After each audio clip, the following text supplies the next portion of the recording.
মানে ONGC এক্সপাৰ্টে আমাৰ ভাৰতৰ এক্সপাৰ্টে যে এই জুইকুৰা মানে এই যিটো তেল নিৰ্গমনৰ ঘটনা ভটিয়াপাৰৰ তেল নিৰ্গমনৰ ঘটনাটো ৰোধ কৰিব নোৱাৰে এইটো কনফাৰ্ম হৈ গ'ল এতিয়া কালি মই ONGCৰ ইডিক স্পষ্ট ভাষাৰে কৈছোঁ নিৰ্দেশ দিছোঁ যে তোমালোকে সোনকালে বিদেশী বিশেষজ্ঞ আনা ইডিক স্পষ্ট ভাষাৰে কৈছোঁ যে তোমালোকে আমাৰ অসমৰ মানুহৰ জীৱনক লৈ আৰু হেতালি খেলিব নোৱাৰিবা ৰিসোৰ্সবিলাক তোমালোকৰ আৰু গোটেই বিপদবিলাক আমাৰ ৰাস্তাটো মই বনাইছিলোঁ মথাৰটো দেখিছিলে হেতু ভাঙি শেষ কৰিব এতিয়া হ্যাঁ গোটেই ৰাস্তাটো বনাইছিলোঁ এতিয়া ছমাহ হোৱাই নাই হেতু এতিয়া ভাঙি শেষ কৰিব আকৌ আপোনাৰ নেশ্যনেল হাইৱেৰ পৰা তালে যোৱা যেটো ৰাস্তা হেতু ৰাস্তাও এতিয়া পকাটো ভাঙি শেষ কৰিব এতিয়া হেতৰ গাড়ীয়ে কিন্তু একো নিদিয়ে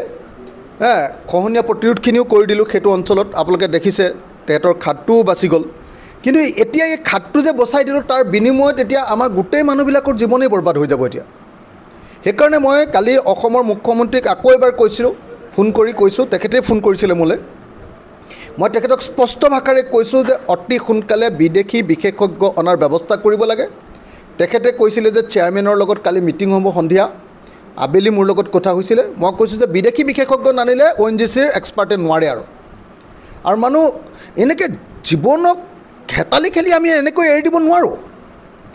আজি 8 দিন হ'ল 8 দিন ধৰি কেৱল মানুহৰ টেনশ্যন কোনেও শুব পৰা নাই কোনোবাজন চেন্সলেছ হৈ গৈছে কোনোবাজনৰ হাৰ্ট উইক হৈছে কোনোবাজনৰ অৱস্থা বেয়া আৰে এনেকৈ কেনেকৈ থাকিবলৈ দিম আমি ষ্টেট গভৰ্ণমেণ্টৰ পৰা 25,000 টকাকৈ দিছোঁ ONGCটো 1 টকাও দিয়া নাই এতিয়ালৈকে না ONGC এখন এম্বুলেন্স দিছে না ONGC আমাক হেল্থ কেম্প দিছে না ONGC আমাক বোলে ক্ষতিপূৰণ দিবৰ কাৰণে বা এই যে আমি কেম্পবিলাক পাতি দিছোঁ মানুহক যে খুৱাই আছোঁ সেই খুৱাই থকাৰ কিবা পইচা দিছে এনেকুৱা একো কৰা নাই আমি গভৰ্ণমেণ্টৰ পৰা কৰি আছোঁ এইটো কাম